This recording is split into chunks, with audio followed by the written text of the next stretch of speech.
Welcome to another episode of Out-of-Spec Dave, where today I just picked up my brand new 2016 Cadillac ELR. This is one of about 560 ever made. Now the thing is, you're like, Dave, what are you doing? You just bought a Volt.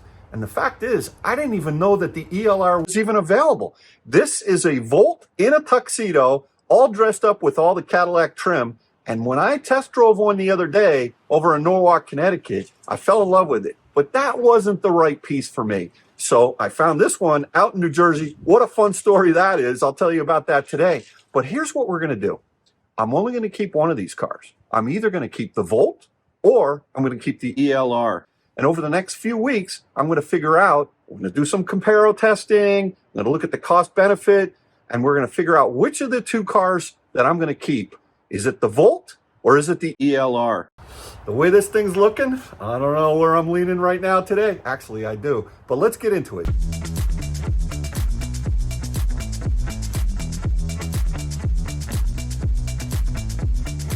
So what we have here is a 2016 Cadillac ELR.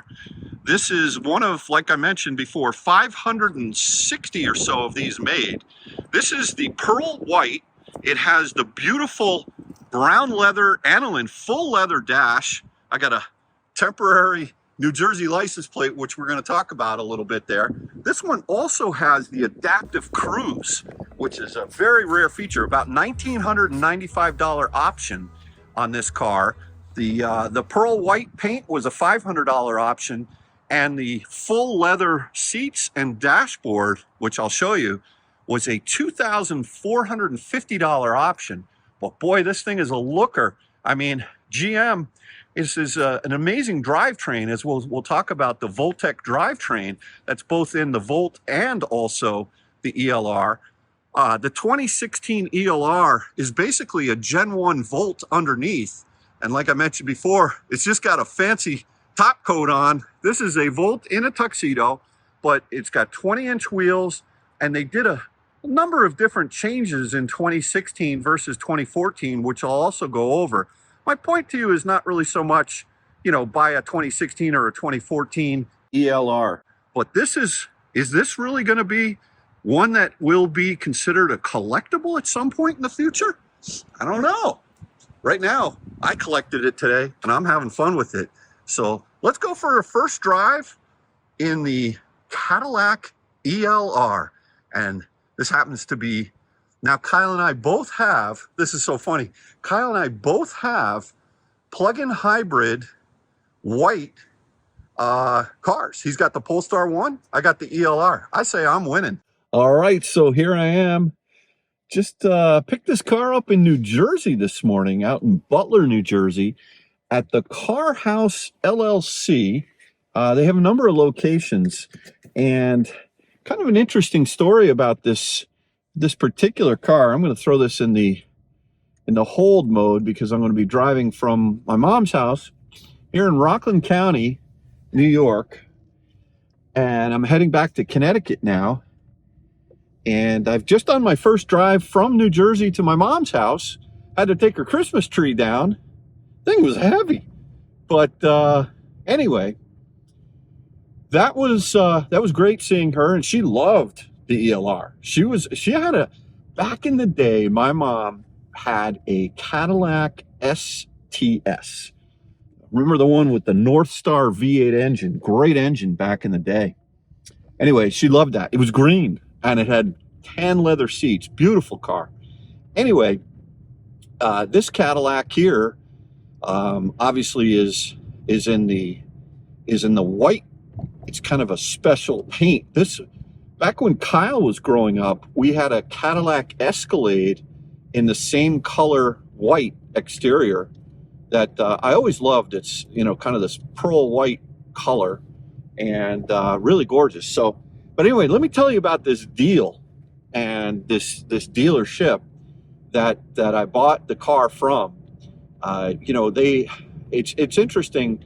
I looked at ELRs after going over to Norwalk. You probably see the other video I put up the other day where I drove the car and I really liked it, but it wasn't the right color combination for me. It had the right color seats. I forget what they call these. I'll put it up here.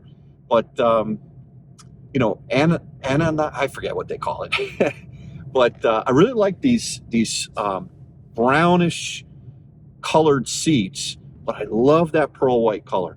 And I really wanted to get a 16 with adaptive cruise control, because adaptive cruise control for me on my commute as a daily driver is something that I really like on the stop and go traffic. It doesn't steer the car for you. Obviously, this is prior to this 2016 was prior to any of the ADAS systems that, at least I think, that GM came out with. But that's okay. Adaptive cruise was a desirable experience. So white with the tan, whatever, these brown seats, Kona, I think they call them Kona seats, and the adaptive cruise. And I found this car in New Jersey, and I saw it a little while back, and I think it was like $18,990 or something like that. And at the time, it was the cheapest one that I had seen in the entire country. Now, 2016, the difference between the 14s and the 16s, they're both Gen 1 Volts underneath the underpinning, but they actually changed quite a few features in the 2016. They gave it a lot more power. They adjusted the software calibrations quite a bit. And I'll do a whole video on the difference between the 14s and the 16s. If for no other reason, I just find it super interesting and fascinating how this car had such a short life. And they never brought out a 2015 model. This car, as it stands right now in 2014, would have been over $80,000. They lowered the price by $10,000. Base price was $75,000 in 2014. And they built around 2,300 of them, and they couldn't sell them. GM just couldn't sell them. It was, just too expensive. And at the time, they're trying to compete with the Model S that was less money, and Model S, it was doing over 250 miles of range, all electric. So, and you could buy a Volt for 38 grand or 40 grand, and they wanted $35,000 more for the ELR. And I don't think anyone can argue with the lines on this car from the exterior. It's actually a looker, like, beautiful car.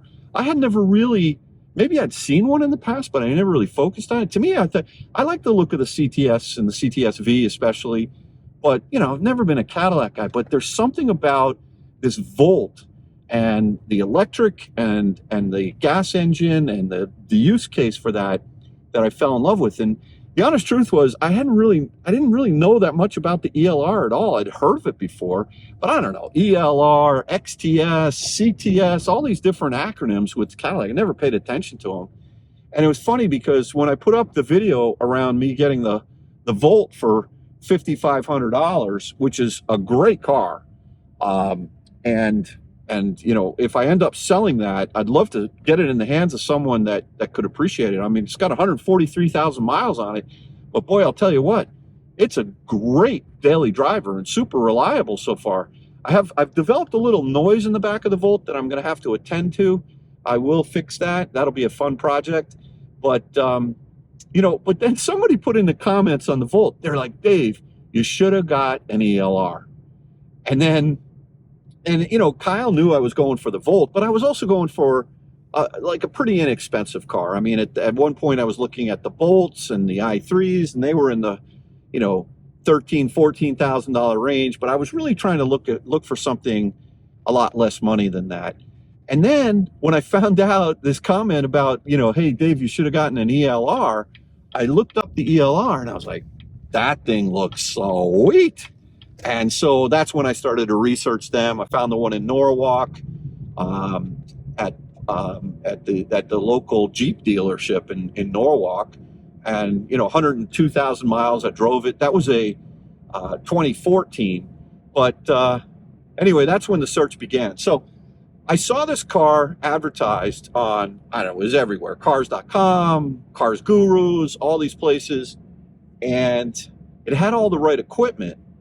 And I really liked the website that the car house, over in Butler, New Jersey has, because they not only give you the Carfax, but they also provide you with the window sticker. And I found it to be difficult, especially going back, whether it's 8 years or 10 years, to try to figure out what accessories the cars had in them.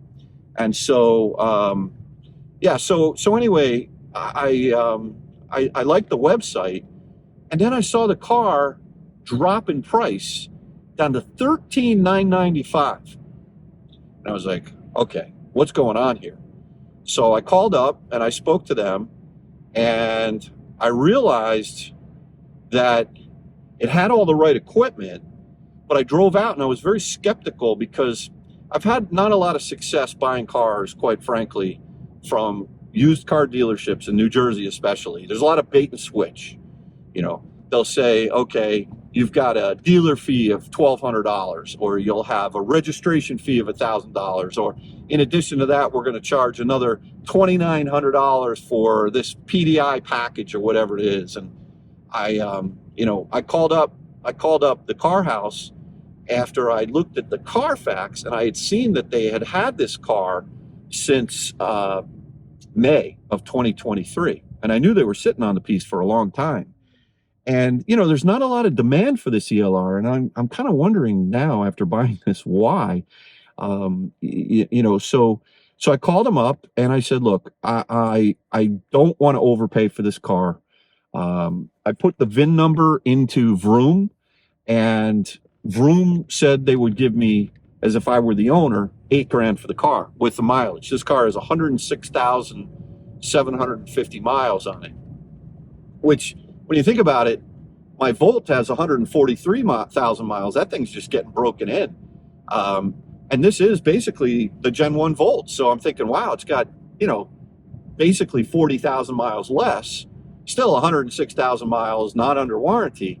But I got to drive out there and see this car, because that's the one thing I've learned about used pre-owned cars. And that was the lesson I learned when I went up to look at the Bolt that had the hail damage to it recently.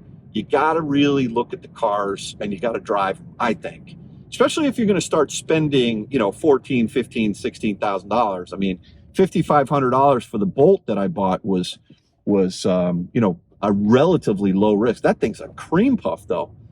So anyway, I drove out to the dealership and I looked at the car.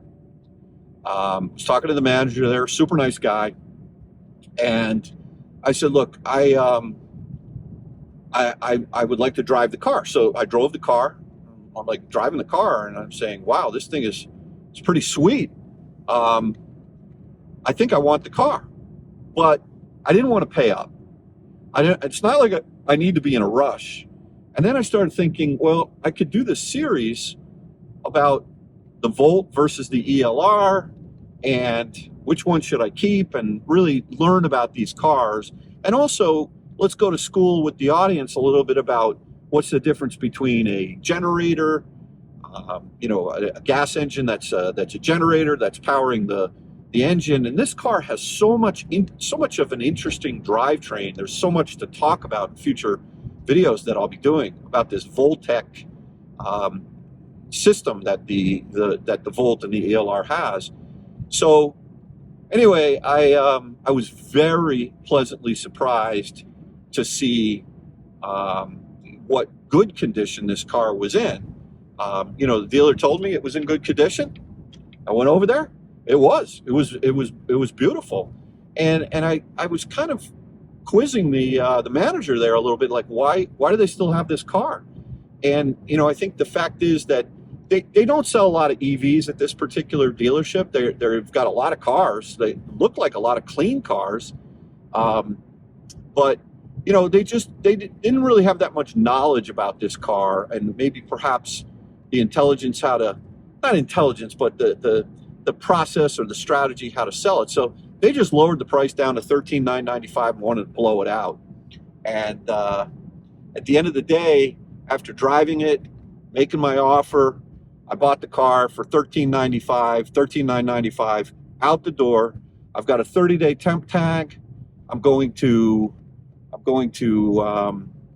register it in Connecticut myself. I'll have to get a VIN verification and an emissions test, and I'll have to pay the tax to the state of Connecticut. I'll do that all within the next 30 days once I get the title. I just paid cash for the car, so there was no financing or anything like that. And I'm driving this thing home right now from my mom's house in Rockland County. Here we are over in West Nyack at the Palisades Mall. There's a Tesla supercharger right over there that's of no use to me in this car. This car, we'll get into it. No DC fast charging. This is only a 17 kilowatt hour battery pack. It's got about maybe 35 miles of range. There's been a recall on the ELRs from 2019 that we'll get into as well. So there's a lot to unpack here. But as I accelerate up here on the New York State Thruway, heading towards what I still call the Tappan Zee Bridge, forgive me, but I will always call it the Tappan Zee Bridge. Taking this thing up to speed, I'm in hold mode, which means I'm using the engine to power the battery. Let me throw it in sport mode here, and sort of punch it. I mean, it's got some beams, and what's interesting is in sport mode, you can see the graphic here. It doesn't just stay in electric mode; it kicks on the gas engine, and this is what I need to learn about the 16. The way that the engineers at GM tuned this car. They increased the horsepower a little bit, but the torque quite a bit. And it's considerably faster, smoother, quieter than my Volt. Now, granted, it's almost 10 grand more. But at the time, the question was, back in the day, was this worth $40,000 more? Some of you may have seen the sort of infamous Matt Farah comparo video between his personally owned Volt and the ELR. I've watched that thing like 2 times or 3 times now since I got interested in the ELR, and I think I'm going to recreate a little bit of that video. Back in the day when he did it 9 years ago, his conclusion was it wasn't really worth the extra money, a lot of money, like 40 grand more. But in the used market, boy, I'll tell you what, if you can find a clean ELR today, and and pick one of these things up, this is a great ride. Not perfect, but it is something else. It's a lot quieter too when you have the gas engine. When it kicks on, you don't hear it as much as you do in the Volt, but it's definitely very smooth. Even with the 20-inch wheels, they changed the suspension around quite a bit. It's kind of got an adaptive damping system on the suspension that they tweaked from 14 to 15, or from 14 to 16. And but boy, what a shame they killed this car. They only made about 560 of these in 2016, and then GM pulled the plug on it. It was originally called, I think it was back in 2009, they might have debuted this at the New York International Auto Show. It was called the Converge, Converj. And then right after that, you'll remember GM kind of went bankrupt and that project got killed. And then after that, the CEO sort of stepped up, said, I want to deliver this car as an exclusive upscale. But this car, no matter what anybody says or does, will always hold a special place in history as being Cadillac's first entrant into the EV marketplace. And for that, will this be a collector's item? I don't know. Typically what happens with collectibles is they tank in value, and then they hit a rock bottom, and then they start climbing up again. $13,995 for a 16 ELR with 106,000 miles on it. That does have a few spots. The the sort of fascia on the left-hand side down low. It's got a little nick on there. I was measuring the distance of the ground clearance in the front air dam. It's got a little rubber piece that hangs down. I think it's only about 3 inches off the ground. So I scraped when I pulled into my mom's driveway before. I was like, wow, this thing's super low. I have a little spot on the driver's mirror, little crack on the driver's side. The plastic cover on the LED lights, I have a little crack in there as well. The front fascia has some rock chip spots on it, but the paint's in good shape.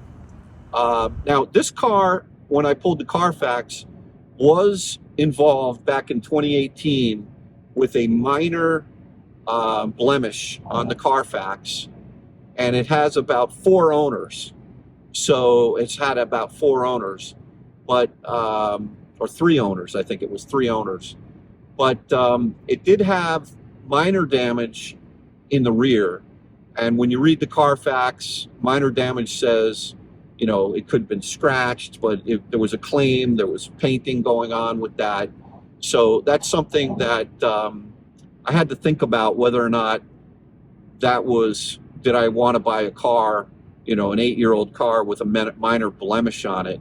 I think if it had 2 minors, I probably would have said no, but I made the decision because of the price, the value that I was getting. I thought it was the right move to go ahead and you know, take that on. So look, as I mentioned in the Volt video the other day, whenever you get a new car, a new pre-owned car, pre-loved, you're always going to have to work through the niggles. One little thing about this car is it's got Toyo tires up front and Bridgestone Potenzas in the back. Kyle and I both want to replace all 4 tires with the OEMs that came on the car. So I have to research that, and then I need to find them. And I don't just want the brand of tire, but I want to get the exact original tire that was on this car, because I want to put it back to the original spec that it was. So I'm going to most likely be buying 4 new tires for this car, and then it does have a pretty nasty hole in the leather seat that, yeah, I mean, I could put some duct tape on that, but this is too nice a car for that. So I'm going to have to take it to a leather and upholstery or vinyl repair, leather and vinyl repair shop. We got a lot of that up by where I am because of the boating industry and cars, of course. So that'll be a little bit of a fun project to see how that gets repaired. I've never done that before, never repaired a damaged, you know, like a big hole. And it's a big hole in the leather. It's pretty nasty. So, all right, well, with that, everyone, I'm excited about my new ELR. I'm also excited about doing some comparisons between the Volt and the ELR. I don't know if this will get a lot of views in terms of a lot of interest, but I'm going to have some fun with it while Kyle still has my Model X out west. And yeah, when I get my Model X back, I'm going to have 4 cars. And I don't need 4 cars. I only need 3. So stick with me over the next month or so. Who knows how long? And let me know if you're interested in the, I think I'll probably end up selling the Volt and keeping this. So I probably put the Volt up for sale. And it's a good, solid car. I know a couple of people have already reached out to me saying they'd like to buy it. And, you know, if you're a viewer, I'm going to sell it for exactly what I bought it for. I'm not going to make any money on it. I bought that car right, and it is a cream puff with 143,000 miles on it. So my total cost will be your cost on that car if you want to buy that. So we'll talk. We'll be in touch. In the meantime, I'm going to put my turn signal on, give it the beans, pass this 18-wheeler without his trailer, and head back home. My birthday's on Thursday, so maybe I can get a birthday dinner out of this, because I'm going to be flying out to where am I going? Oh, I'm going out to Canada. My daughter Katie and I, we're going skiing in Whistler next weekend. So if any of you are going to be out in Whistler the weekend of January 19th, 20th, 21st, let me know. Vancouver area, here I come. This is going to be fun. So thanks again for watching another episode of Out of Spec Dave. We'll catch you on the next one. And oh boy. Oh yeah, one last thing. This car's got paddles for regen. I got to explore those. Very cool. Take care now. Bye-bye.